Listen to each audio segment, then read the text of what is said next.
I have subsequently made clear in every public statement on the matter. Your actions made it clear, General. Let me ask you one last question.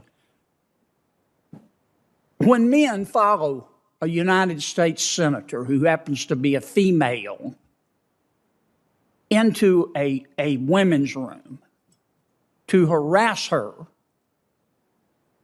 about her beliefs, why is that just part of the process, as President Biden says?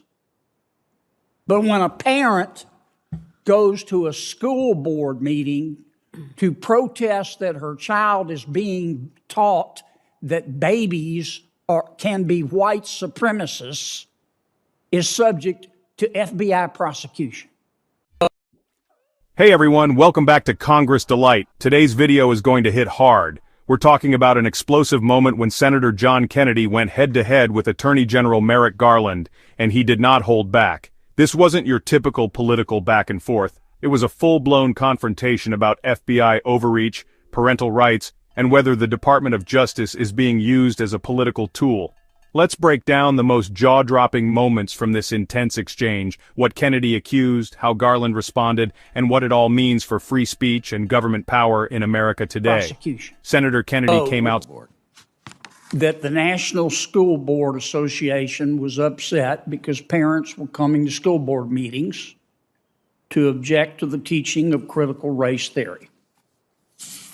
We know that in drafting the letter, the National School Board Association collaborated with the White House for several weeks. They worked on it together.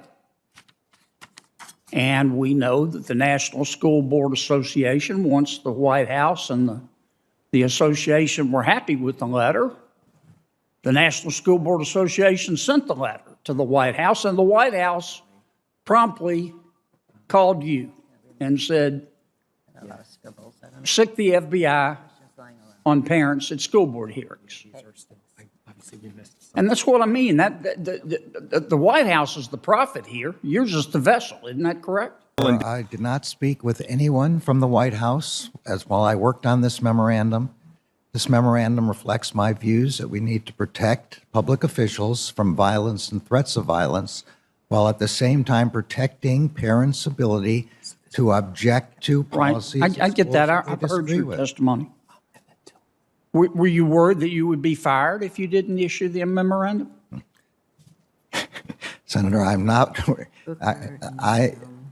I decided on this memorandum on my own. Now, when you got the letter from the White House that prompted your memorandum to give the FBI new duties in making sure our parents aren't dangerous domestic terrorists, you didn't investigate, before you issued your memorandum, the incidences cited in the letter, did you? I took a statement by the National Association, which represents thousands of school board members, when they said that they were facing violence and threats of violence, and when I saw in the news media reports. Yeah, but you didn't investigate the incidents in the letter, did you? No, this is the first step. This is an assessment step. It comes before investigations. The purpose right. Before you issued your memo, you didn't investigate the incidents.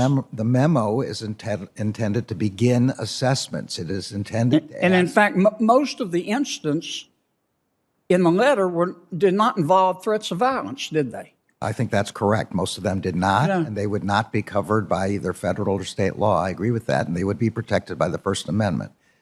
But threats of violence are not covered by the. Can we agree that we have thousands, tens of thousands, maybe hundreds of thousands of kids growing up today who are more likely to commit a crime and go to jail than own a home or get married?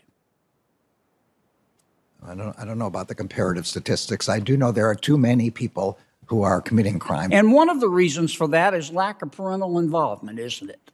I think parental involvement is essential. I think it's the key both to bringing up good kids. So why do you want to issue a memorandum listing incidents that you didn't investigate that anybody who has any fair-minded knowledge of the world knows is going to have a chilling effect on parental involvement with respect to what their kids are learning at school. Clear again, Senator, my memorandum did not list any of those incidents. Come on, General, we both know this had a chilling effect. You don't think there are parents out there in the real world that said, oh my God, maybe we shouldn't go to the school board meeting, there'll be FBI agents there? We live in this isn't La La Land. I tried to make clear as I could, and now I have subsequently made clear in every public statement on the matter. Your actions made it clear, General. Let me ask you one last question. When men follow a United States senator who happens to be a female into a women's room to harass her about her beliefs, why is that just part of the process, as President Biden says? But when a parent goes to a school board meeting to protest that her child is being taught that babies can be white supremacists, is subject to FBI prosecution.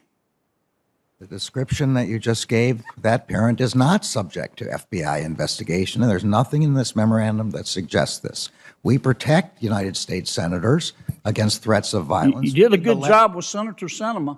It was about trust in our institutions, in our justice system, and in our government's ability to protect rights without abusing power. Senator Kennedy made it clear, free speech must be protected, parents must be heard, and no one, not even the Attorney General, is above answering tough questions. Let me know what you think. Was Garland justified, or did Kennedy expose something deeper? Drop your thoughts in the comments, and if you want more sharp, no BS political breakdowns, subscribe for more content like this. I've got you covered. Until next time, stay informed and stay free.